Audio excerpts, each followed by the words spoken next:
उतार करके फेंक दिया।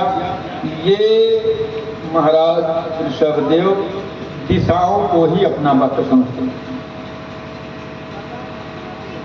ये जब नंग धड़क में जब घूमने लगे तो क्यों इनकी डाले, इनके ऊपर कुकुर लिहार दिए, थूक दिए, डंडा मार दिए, तमाम प्रकार की तकलीफ दिए। ये पुलहाश्रम में चले गए, वहां जाकर एक जगह लेट गए, फिर उठे नहीं।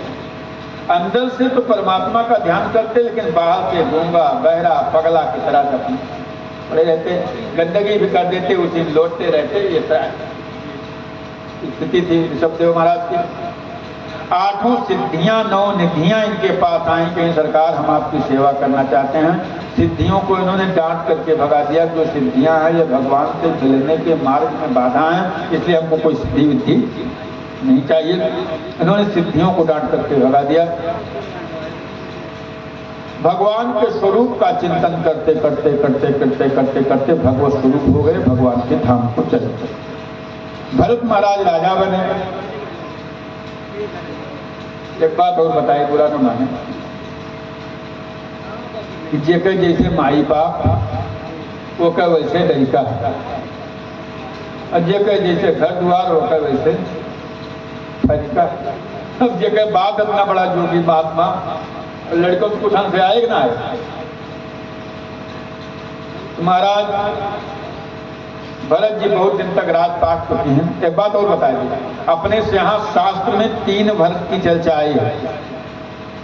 एक सतयुग के भरत, इनको जड़ भरत कहा जाता है।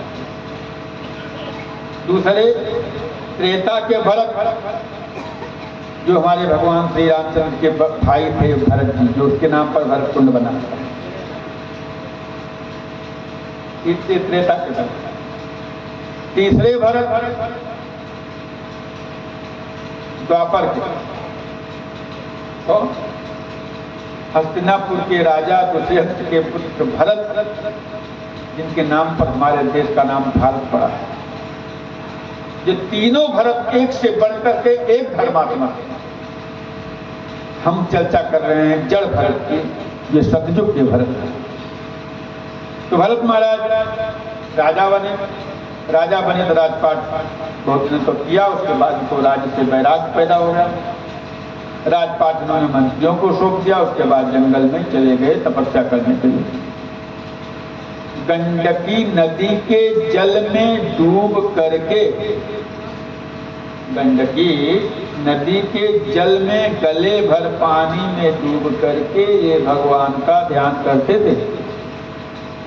चाहे गर्मी हुए, चाहे जाड़ा हुए, चाहे बरसात हो, भगवान का नाम जप।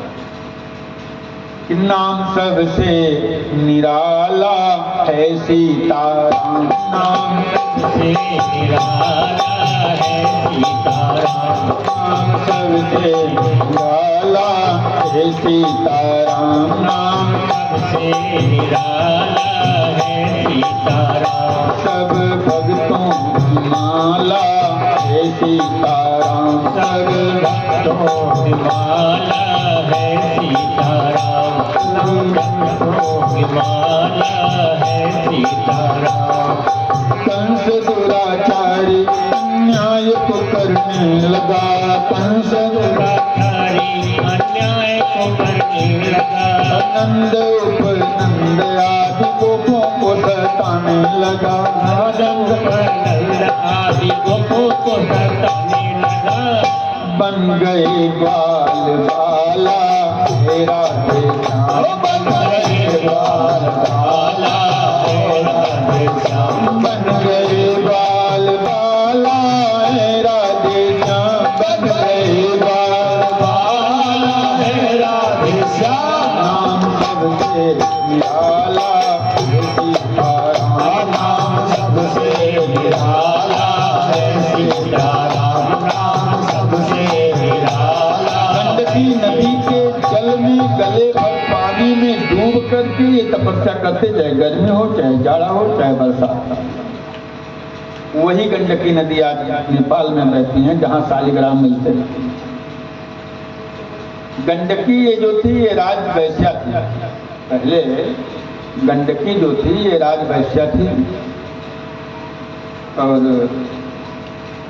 अब राजा के यहाँ की वैसे थी, बड़ा तो बड़ी सुंदर भी थी, राजा के यहाँ रहती थी, नाचती गाती अपना।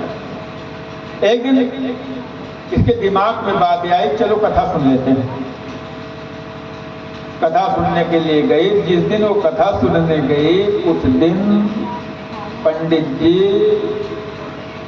पतिव्रताओं के महात्म को बता रहे थे। भाई कथा सुना, उसका दिमाग परिवर्तन हो गया, भले बैठ जाती लेकिन दिमाग तो दिमाग परिवर्तित हो गया।